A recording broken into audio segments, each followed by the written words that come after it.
안녕하세요. 고품격 독서인문 팟캐스트 부끄부끄 방송을 시작합니다. 9년 만에 후속편이 나온 인사이드 아웃. 여러분은 보셨나요? 새로운 감정 친구들이 생겨난 라일리의 이야기가 펼쳐지는데요. 사춘기가 훨씬 지나버린 저지만 그 감정의 소용돌이 속 라일리의 모습이 공감이 돼서 눈물을 펑펑 흘리면서 보고 왔습니다. 여러분도 자신의 마음의 소리를 들으러 떠나보시는 건 어때요? 안녕하세요. 아나운서 정지은입니다. 정말로 이렇게 나오시겠다 이거지. 좋다 이거야. 그래, 저녁 먹을게. 그 전에 아빠는 이거나 받아. 으아! 잠시 인사이드 아웃의 빨간 요정 버럭이의 성대모사를 준비해 보았는데요. 지은쌤이 이야기한 것처럼 내 안에 감정들이 숨쉰다면 여러분 가슴 속에는 어떤 감정들이 있는지 집중해보는 건 어떨까요? 안녕하세요. 버럭이만 10명인 아나운서 장진혁입니다. 진혁쌤, 저희가 여행을 주제로 이야기를 풀어나가고 있잖아요. 진혁쌤은 최근에 여행 다녀오신 적 있나요? 아니요. 학기 중에 애들과 생활하다 보니 시간이 없어서 세워둔 여행 계획은 아직 미개봉 상태입니다. 그쵸. 저도 마찬가지인 것 같아요. 그런데 여행 계획을 세울 때 보통 가고 싶은 곳이나 먹고 싶은 것은 무조건 정하게 되잖아요. 그거 말고 혹시 여행의 목적에 대해 고민해 보신 적 있으세요? 저는 여행의 이유라고 하면 무조건 힐링입니다. 바빴던 일상을 뒤로 하고 행복을 최대로 느끼기 위한 상태를 만들어 보는 거죠. 저도 보통은 그러는데 한 번은 이런 적이 있었어요. 한창 대학을 다니던 때였는데 공부는 너무 하기 싫고 정해져 버린 저의 진로에 대해 고민이 많았던 때가 있었거든요. 대학에 왔는데 적성에 안 맞는 것 같기도 하고 같은 학교를 다니던 남자친구랑은 싸우고요. 너무 답답한 마음에 조금의 일탈을 해본 적이 있어요. 듣고 있던 강의 시간에 몰래 빠져나와서 그냥 버스를 타고 떠난 적이 있어요. 바다가 갑자기 보고 싶어졌거든요.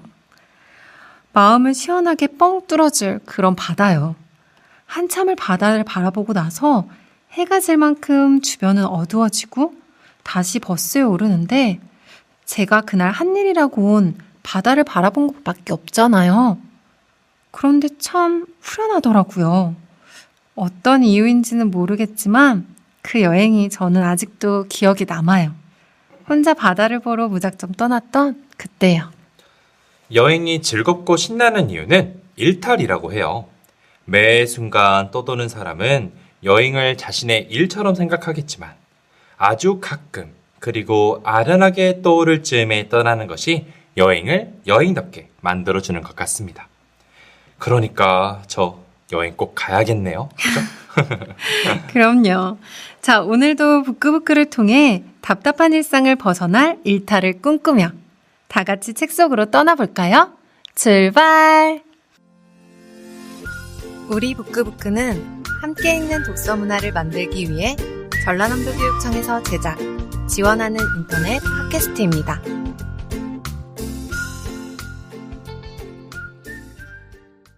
부끄부끄의 첫 코너, 잠깐 쉬어가세요. 책갈피입니다. 오늘은 처음으로 책이 아닌 글에서 잠깐 쉬어보려고 해요. 제가 어렸을 적에 나온 노래인데 어른이 되고 나서 참 많은 생각을 하게 만드는 가사가 있어서 여러분께 소개하고 싶어요. 진혁쌤, 혹시 오늘도 노래 가능하신가요? 아, 어려우신 것 같은데. 그럼 멋진 목소리로 들려주세요.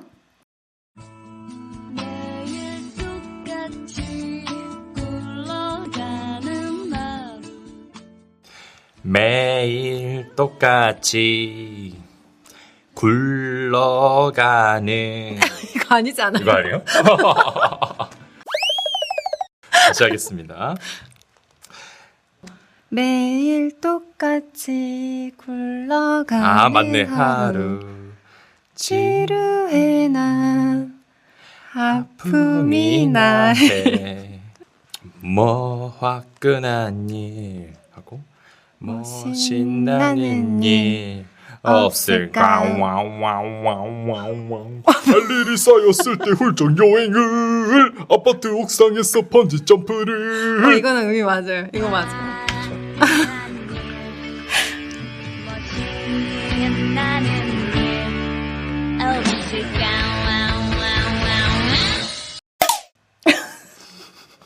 노래 가사로 책갈피를 소개하니 저도 조금 신기하네요.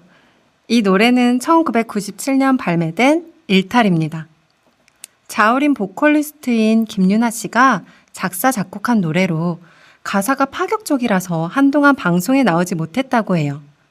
반복되는 하루를 탈피하기 위해 해보는 일인 여행과 번지점프. 가사 뒤에는 더욱 화끈한 일들을 도전해 보려고도 하죠.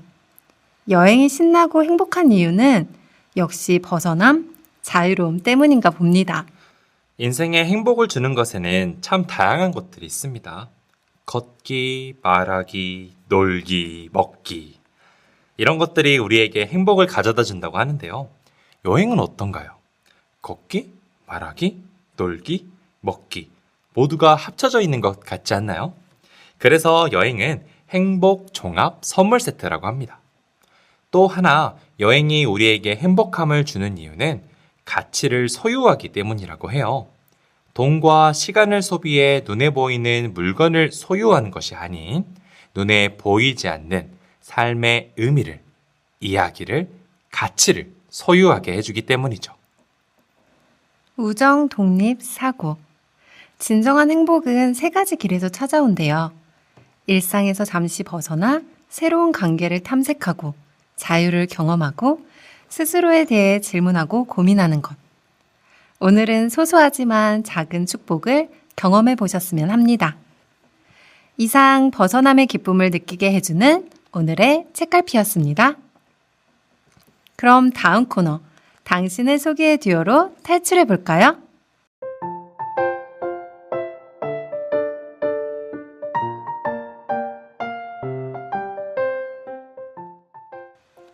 앞선 책갈피에서는 여행을 통한 일탈을 다룬 작품을 소개해드렸는데요. 책을 넘어서 당신을 알고 싶다. 당신을 소개해 듀오. 오늘 초청되신 작가님은 누구실까요? 진혁쌤, 소개해주세요. 7월의 주인공은요. 두구두구두구두구두구두구두구. 격동하는 60년대 한국을 경험하며 한글로 표현하는 아름다운 묘사로 독자를 흘리는 김승옥 작가님을 소개합니다.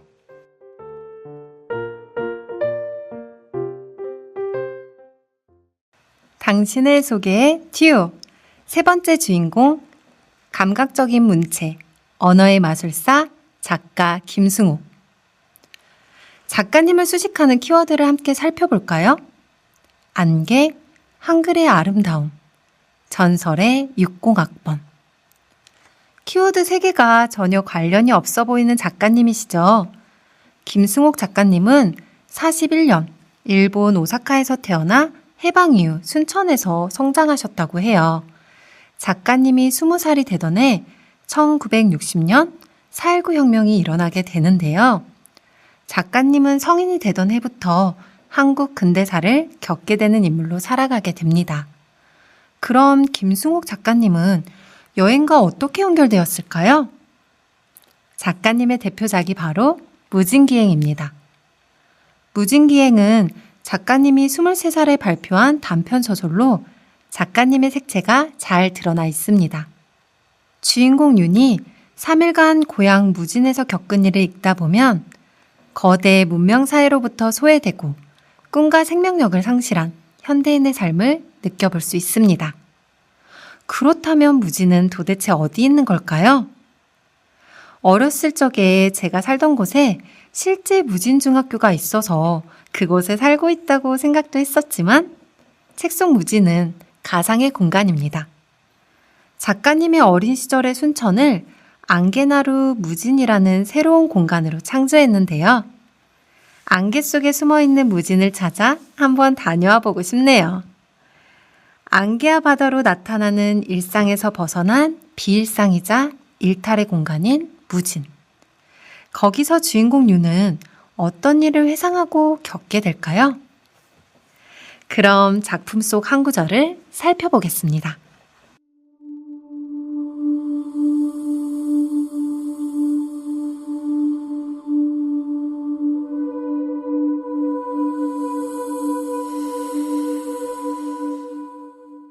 햇볕의 신선한 밝음과 살갗에 탄력을 주는 정도의 공기의 저온, 그리고 해풍에 섞여 있는 정도의 소금기. 이 세 가지만 합성해서 수면제를 만들어낼 수 있다면 그것은 지상에 있는 모든 약방의 진열장 안에 있는 어떠한 약보다도 가장 상쾌한 약이 될 것이고, 그리고 나는 이 세계에서 가장 돈 잘 버는 제약회사의 전무님이 될 것이다. 왜냐하면 사람들은 누구나 조용히 잠들고 싶어하고, 조용히 잠든다는 것은 상쾌한 일이기 때문이다. 무진의 바람을 맞으며 오랜만에 귀향하는 윤이 버스에서 떠올린 생각입니다. 문장을 읽어보면 묘사가 참 자세하죠? 저는 바람을 맞고 있다면 시원해 하고 말 것 같은데요. 작가님의 작품에는 이렇게 감각적인 묘사가 주로 이루어진답니다. 일제감정기 마지막 시대에 태어나 일본어를 배우지 않는 세대, 즉 한글 세대로서 현대문학에 큰 영향을 주게 됩니다. 한 평론가께서는 감수성의 혁명이라고 표현하실 정도로 이전 시기 문화작품과는 다른 특징이 두드러지죠. 다른 작품 서울 1964년의 겨울도 추천드립니다. 자, 앞서 작가님을 전설의 60합번이라고 소개한 키워드가 있었잖아요. 작가님의 일상생활은 어떠셨을까요? 젊은 나이에 신춘문예에 등단한 작가님의 서울대 동기들도 어마어마하셨습니다. 최하림, 김현, 김치수, 김지아 작가 등의 화려한 라인업인데요. 이 중 타는 목마름, 김지아 작가님은 다들 많이 아실 것 같은데요. 이후 작가님들은 현 문학과 지성사, 창작과 비평사, 이하 창비로 문단을 이끌어 나가십니다. 작가님에게는 또 재미난 에피소드가 있는데요. 작가님은요, 영화에도 참 관심이 많으셨습니다. 영화 작품에 몰입하는 게 아쉬우셨던 은사님, 이어령 작가님은 김승호 작가님을 한 달간 감금을 해서 단편소설을 하나 쓰게 하시는데요. 서울의 달빛 영장은 이상문학상을 수상하게 됩니다. 영화 올드보이가 떠오르는 건 기분 탓이겠죠? 소설이란 추체험의 기록, 있을 수 있는 인간관계에 대한 도식, 구제받지 못한 상태에 대한 연민, 모순에 대한 예민한 반응, 혼란한 삶의 모습 그 자체. 나는 판단하지도 분노하지도 않겠다. 그것은 하느님이 하실 일. 내가 할 수 있는 것은 이 의미 없는 삶에 의미의 조명을 비춰보는 일일 뿐. 근현대사의 잿빛 색감, 거기로부터의 일탈. 부단히 살아보려고 꿈틀대는 것을 비춰보는 것이 작가의 역할이라고 말씀하신 오늘의 당신을 소개해 듀오 김승옥 작가님이셨습니다. 헤어질 결심이라는 영화를 보신 적 있으신가요? 유명한 박찬욱 감독의 영화에도 암개를 담은 도시 이포가 나오는데요. 이 헤어질 결심의 OST를 들어보시면 자글자글한 파도 소리가 귀에 꽂힙니다. 들어보시면 작중 등장하는 무진의 안개와 내음을 쉽게 상상하실 수 있을 거예요. 자, 문학사적으로, 영화사적으로도 참 많은 영향을 주신 김승옥 작가님의 이야기였는데요. 책 속으로의 여행은 깊은 공감의 미소와 눈물 한 방울을 여비로 하나 봅니다.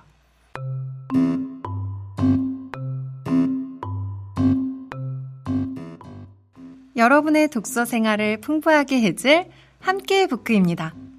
오늘은 여수 송현초 상상부크 동아리에서 재미난 방송을 보내주었는데요. 4학년 친구들은 아마 솔깃할 방송 내용이라고 하는데 더욱 집중해 봐야겠죠? 그럼 상상부크 속으로 빠져보시죠. 안녕하세요. 저희는 여수송현초등학교 독서 동아리 상상부크입니다.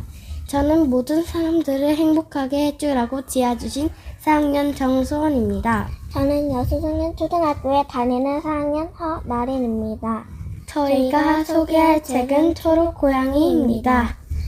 이 책은 위기철 작가님께서 쓰셨습니다. 작가님께서는 무기 팔지 마세요, 신발 속에 사는 악어, 우리 아빠, 숲의 거인 등 어린이를 위한 책을 쓰셨습니다. 이 책을 소개하는 이유는 저희의 소개 내용을 듣고 흥미와 관심을 느껴 직접 책을 읽어보면 좋을 것 같기 때문입니다. 이 책은 초록고양이가 엄마와 꽃다미를 항아리에 숨겨 찾게 하는데 각자의 방법을 사용해 찾아냅니다. 저는 서로를 찾아내는 엄마와 꽃다미를 보면서 무언가를 깨달았습니다. 서로를 사랑하기 때문에, 서로를 좋아하기 때문에 찾을 수 있다는 것입니다. 그리고 꽃다미가 자신과 엄마를 숨긴 초록고양이를 데리고 가는 장면을 보면서도 입가에 미소가 살며시 번졌습니다. 꽃다미와 초록고양이가 행복한 가정을 꾸렸으면 좋을 것 같네요. 이어서 나린의 의견을 발표하겠습니다. 이 책은 소원이가 이야기한 엄마와 꽃다미가 서로를 찾아내는 내용과 초록고양이가 가족이 되어 함께 살아가는 내용으로 나누어져 있습니다. 가족이 된 후에도 위기의 순간은 있습니다. 초록고양이가 물건을 훔치고 달아나려는 꼬마 도둑을 잡기도 하고 괴물이 나타나기도 합니다. 책을 읽으면서 초록고양이는 가족으로 받아들였는데 왜 꼬마 도둑은 가족으로 받아들이지 않았는지 작가님의 의도가 궁금했습니다. 제가 가장 인상 깊게 생각한 장면은 초록고양이가 꼬마 도둑을 막아서 꽃다미의 가족한테 은혜를 갚는 장면입니다.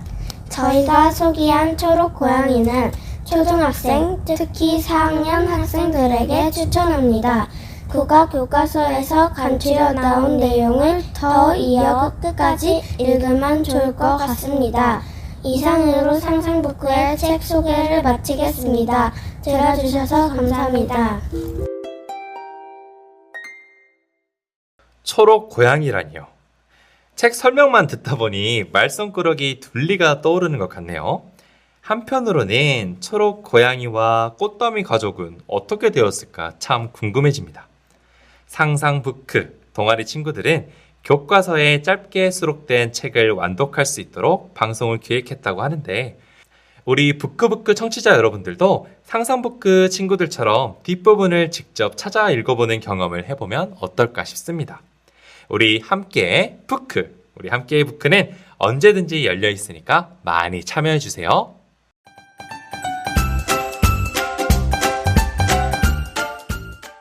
진정한 용기는 두려울 때 위험에 맞서 싸우는 거야. 잊고 있던 세상으로 다시 떠날 시간이 찾아왔군요. 맞아요, 진혁쌤. 바로 설레는 오디오북 코너예요. 지난 시간에 우리 어디까지 들려드렸죠? 지난 시간에는 도로시 일행이 오주의 마법사를 만나 소원을 들어달라고 요청했지만 오주의 마법사는 서쪽에 악한 마녀를 해치웠다는 증거를 가져오면 소원을 들어주겠다고 했는데요. 아니, 동쪽 마녀도 모자라 서쪽 마녀까지 해치워야 한다니 상상만 해도 무시무시합니다. 오늘은 그 뒷부분을 읽어드리려고 해요. 부크부크 청취자 여러분, 이번 작품도 읽어보시고 친구 그리고 가족들과 대화를 나눠볼 수 있으면 좋겠습니다. 그럼 부크부크가 추천하는 이달의 책 지금 들려드릴게요.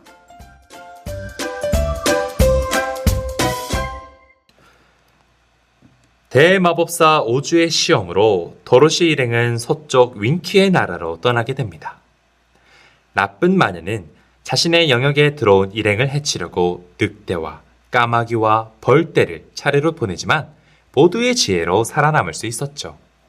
마녀는 윙키들을 조종해 공격하게 하고 3번 쓸 수 있는 황금 모자의 마법을 이용해 날개 달린 원숭이를 부릅니다. 원숭이들은 도로시의 친구들을 묶고 가뒀지만 도로시만이 북쪽 마녀의 입맞춤으로 보호받아 간신히 목숨을 지킬 수 있었습니다.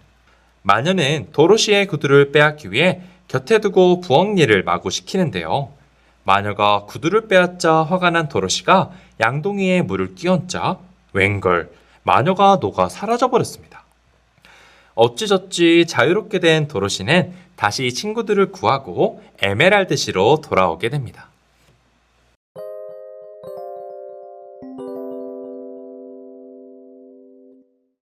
에메랄드 씨의 문지기는 다시 돌아온 도로시 일행을 보고 깜짝 놀랐다. 그 나쁜 마녀가 여러분들을 다시 보내주었나요? 도로시가 마녀를 녹여버렸답니다. 참 기쁜 소식이군요. 그들은 지난번처럼 안경을 쓰고 에메랄드 시내로 들어갔다. 초록색 수염의 병사는 도로시 일행을 곧바로 궁궐 안으로 들여보내주었다. 그들은 각자 초록색 하녀의 안내로 전에 묵었던 방으로 갔다. 그리고 오즈가 부를 때까지 편히 쉬었다. 그러나 며칠이 지나도 오즈에게서는 아무런 연락이 없었다. 참다 못한 허수아비는 초록색 하녀에게 말했다. 오즈가 당장 약속을 지키지 않는다면 마법을 부려 날개 달린 원숭이들을 부를 거라고 전해요. 다음 날 아침 도로시 일행은 오즈의 연락을 받고 다 함께 아련실로 들어갔다. 그런데 방 안에는 아무도 없었다. 텅 빈 방은 어쩐지 무시무시한 분위기였다. 그때 텅 빈 옥자에서 엄숙한 목소리가 들려왔다. 나는 위대한 마법사 오즈다. 무슨 일로 나를 찾아왔느냐? 도로시는 약속을 지켜달라고 야무지게 말했다. 약속이라니. 무슨 약속? 악한 마녀를 해치우고 오면 캔자스로 돌려보내준다고 약속하셨잖아요. 그러자 양철나무꾼과 허수아비와 사자도 저마다 자기 소원에 대해서 말했다. 오즈가 조금 떨리는 목소리로 물었다. 정말로 그 악한 마녀를 없애고 왔느냐? 예, 제가 물을 부어서 마녀를 녹여버렸어요. 오즈님은 약속을 지켜주세요.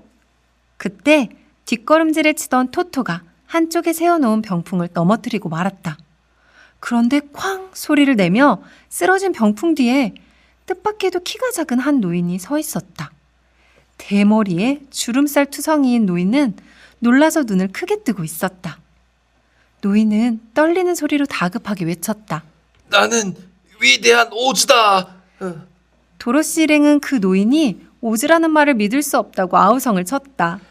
나는 그동안 속임수를 써서 여러 가지 모습으로 보이도록 한 거야. 이렇게 설명한 노인은 놀랍게도 자기는 마법사도 아니라고 고백했다. 나는 그저 평범한 사람일 뿐이야. 오즈의 정체는 대마법사가 아닌 그냥 사람이었습니다. 그것도 아주 평범한 사람. 그럼 어떻게 이 사실을 숨겨왔을까요? 오즈는 복화술을 통해 그리고 다양한 속임수를 통해 사람들을 속여왔었다고 알려주었습니다.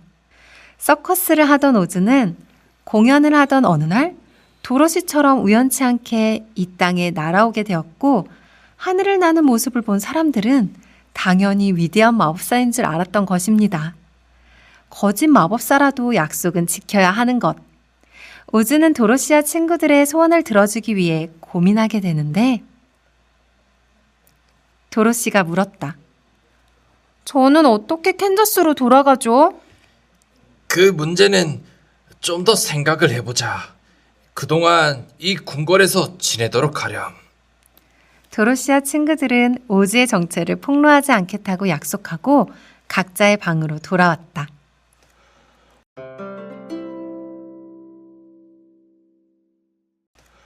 럴수 이럴 수가. 이런, 그렇게 믿었던 마법사가 사실은 아저씨였다니. 친구들이 많이 억울했겠네요. 이 작품은 총 14권으로 이루어져 있는데요. 13권부터 14권은 작가 바움이 죽은 뒤에 출판됐다고 해요. 본래는 장편으로 낼 계획이 아니었기에 시리즈가 갈수록 설정이 바뀐다고 합니다. 바움은 스스로를 오즈가 역사가라고 칭하며 마치 자신이 실제 있었던 일을 기록하고 있는 듯한 형식을 빌려 작품을 집필합니다. 바움이 죽은 후에도 다른 작가로 인해 시리즈가 계속 나오게 되었는데 그중 유명한 40권까지가 정식 스토리로 인정받고 있다고 합니다. 나머지 시리즈도 너무 궁금해서 읽어보고 싶어지는데요. 다음이 오디오북의 마지막 부분이 될 것 같아요. 끝까지 듣지 않으면 저희 너무 섭섭해요. 다음 내용이 궁금하시다면 다음 주에도 부크부크와 함께해요. 책을 읽어 매일 자유롭게 세상을 넓혀 더 멋진 내 모습을 꿈꿔. 오늘 부크부크를 곱씹어 보면 일탈이라는 낱말이 자주 나왔잖아요. 사실 모범 시민으로서 저는 일탈이라는 말이 처음엔 거부감이 있었는데요. 본래 가야 할 길에서 벗어나 딴 곳으로 새는 비행의 느낌이 강했단 말이죠. 반면 문학에서 말하는 일탈은 다른 의미를 우리에게 알려주는 것 같습니다. 건태로움이 피어난 일상에는 가끔 깜찍발랄한 일탈이 필요한 것 같아요. 부크부크를 듣는 어린 청취자 여러분, 나쁜 짓, 진짜 일탈은 안 됩니다. 문학이 우리에게 주는 장점으로 내가 해내지 못할 일을 대신 수행해 준다는 점도 있겠죠? 지금 당장 떠나기 어려우시다면 그날을 기약하며 행복한 상상을 해보시는 건 어떨까요? 행복한 미래를 꿈꾸는 것 또한 현재의 삶을 이끄는 중요한 원동력이 되니까요. 책에 대해 웃고 떠들다 보니 벌써 마무리할 시간이 찾아왔어요. 여러분, 오늘 하루도 고생하셨어요. 부끄부끄는 언제든지 여러분과 함께합니다. 다음 주 이 시간에 우리 또 만나요. 부끄부끄는 언제나 여러분의 사연을 기다립니다. 우리 방송은 매주 월요일 팟빵과 유튜브, 전남교육통 홈페이지에 업로드됩니다. 팟빵의 부끄부끄, 유튜브의 전남교육 나우. 구독, 좋아요 부탁드릴게요. 지금까지 작가 김주선, 이솔비, PD 김성희, 저는 아나운서 정지은, 아나운서 장진혁이었습니다. 부끄부끄 청취자 여러분, 다음 주 이 시간에 또 만나요.